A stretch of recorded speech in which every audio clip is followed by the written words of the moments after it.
What's up, everybody? Welcome to Tones Overthinks It, the show where I think too much to make up for the people who don't think at all. And welcome to another edition of TLDR.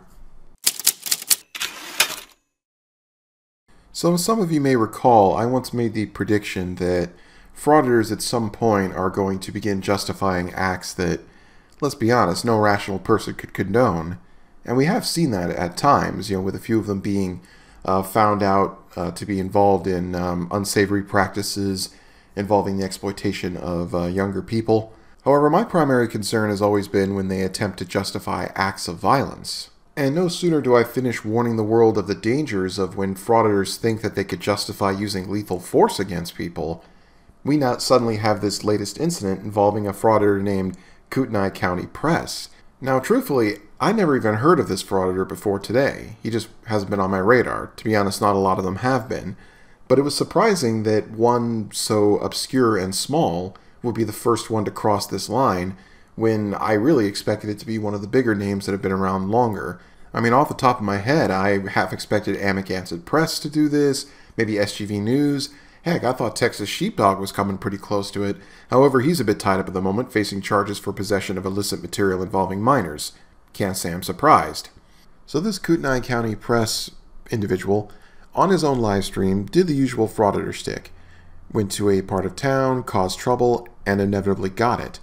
But what set this incident apart from the many others we've seen following the same formula is that in the end, he brandished, threatened, and later discharged a firearm against the individual he initiated the conflict with.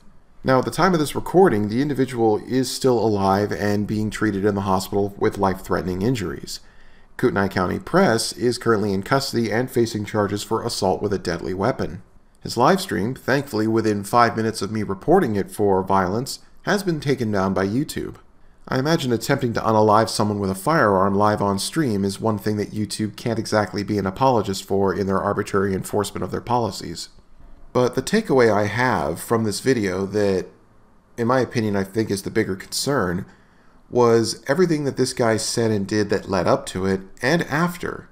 Throughout his entire stream, he was hostile, arrogant, and just didn't like what anyone had to say towards him. Which is ironic when you consider that First Amendment auditors are supposed to be all about protecting and respecting one's freedom of speech.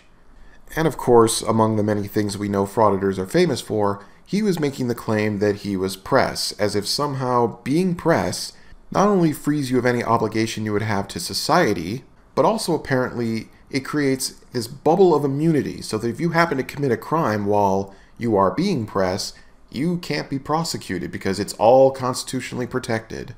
I've also already discussed how this is something that apparently happens when you're on a public sidewalk in the frauditor world.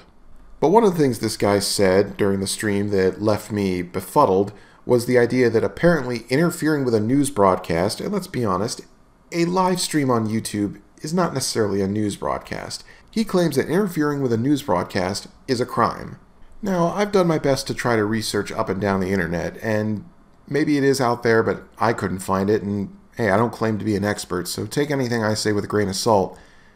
But I don't see anything anywhere that says it's a crime to interfere with a journalist, provided you're not doing so in a physical manner. Obviously, if you do, then that falls under more like assault or battery or, false imprisonment, stuff like that. But merely speaking to one and interrupting them in the background or heckling them, yeah, those don't really fall under any kind of crime. We know this because, sorry to get a little bit political here and getting into current events, but during the trial of former President Donald Trump, we've had people from media outlets that may be considered too far to the left getting heckled by Trump supporters. I mean, I've seen a few guys on YouTube, interviewing people who get yelled at, cursed at, and whatnot. And we've also seen on the opposite end of the spectrum, some conservative members of Congress at his trial outside trying to give a press conference and people booing them. In all those incidents, nobody is ever arrested for that. And you want to know what the hilariously ironic thing about that is? Nobody got arrested because what they're doing falls under freedom of speech. Being a member of the press does not protect you from scrutiny from the public. It doesn't protect you from your fellow citizen speaking their mind in opposition to what you're putting out. Being press does not grant you a monopoly on having a voice. But this guy not only thinks that it does, he thinks that anybody else merely speaking in opposition to him is committing a crime against him. So now you have someone who in their mind feels that they're in a state of victimization and that they now have to take a defensive position. So that means that anything that comes out of their mouth, as deplorable or threatening as it may be, in their mind is 100% justified. Everywhere we look these days, we're seeing this gross lack of self-awareness. I mean, this is the equivalent of somebody walking up to a random person in public and slapping him in the face and are suddenly shocked and all defensive when that person tries to slap them back.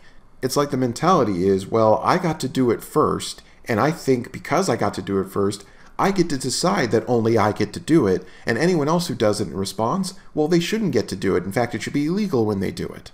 Now, I hate to get political again, but this particular frauditor was wearing one of those red hats. You know, the kind that are usually associated with people who think that they and only they have the right to dispense criticism and accuse people of crimes, and only they can hold them accountable.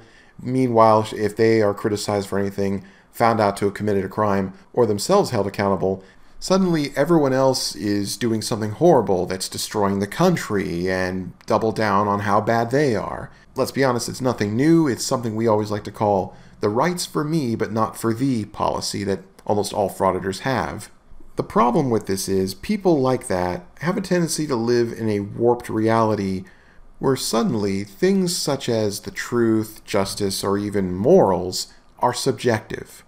You know how I mentioned that some frauditors are currently in hot water for very, very deplorable crimes, sometimes committed even against children, and yet somehow, for reasons I have yet to understand, even after they've been arrested, charged, and convicted of their crimes, people still support them. People take a look at them, and they take a look at what they did, and they somehow work in their minds that what they did either magically didn't actually happen and they're just in denial, or they think that, oh, well, I'm sure he had a good reason for doing it. I mean, there are frauditors out there who to this day will not condemn Earl David Warden, despite the fact that he's sitting in prison for violating his own daughter.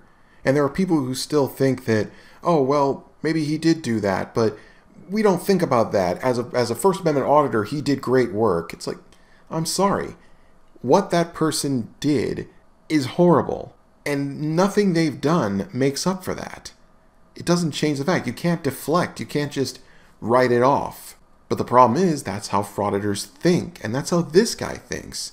He thinks that a horrible act can be justified because it's in the name of something he agrees with. There's no thought, there's no hesitation, there's no contemplating the potential consequences for making a wrong decision. There's nothing. When it comes to the fight or flight response, frauditors are firmly locked on fight. But after the incident, after he discharged his firearm, twice by the way, which means at some point in between he had a moment to maybe consider his actions, all he can do is yell over and over at all the witnesses and even the police who showed up and arrested him that he did it in self-defense, as if somehow if he yells it loud enough and enough times, magically it will be made so. Because, after all, in this guy's mind, the moment he showed up at that location with his camera and declared himself to be press, literally everyone has to be submissive to him. And if they're not being submissive to him, well, they don't have the right to not be submissive. They don't have the right to any opinion or position contrary to his. And therefore, any action that's being taken, any criticism, anything that's said, anyone approaching him, they're committing a crime against him. And if people are committing crimes against him, well, then any action that he takes in defense of himself and his position is certainly justified. And this is what I consider to be the worst and most dangerous thing about frauditors. These are people who think they can do no wrong, therefore literally everything they do is right, no matter how horrible it may seem to the rest of us. Because they're so self-centered, so narcissistic, life, other than their own, is cheap to them. They have no love, no sympathy, no empathy, no compassion for anybody else in this world. except themselves. And what I fear, and what has sadly been demonstrated with this incident, is that when you have someone who has such a high opinion of themselves, who thinks that because they call themselves press, because they call themselves activists, because they want to see themselves as anything other than the absolute failure of a human being who probably can't get a real job and has alienated everyone in their life who matters most to them, and replaces them with blindly loyal shills, suddenly no action taken in the furtherance or defense of that reality they've created for themselves, up to and including ruining or even ending someone's life, can be wrong. But then again, maybe I'm just overthinking it.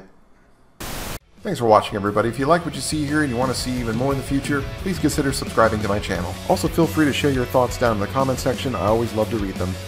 Till next time.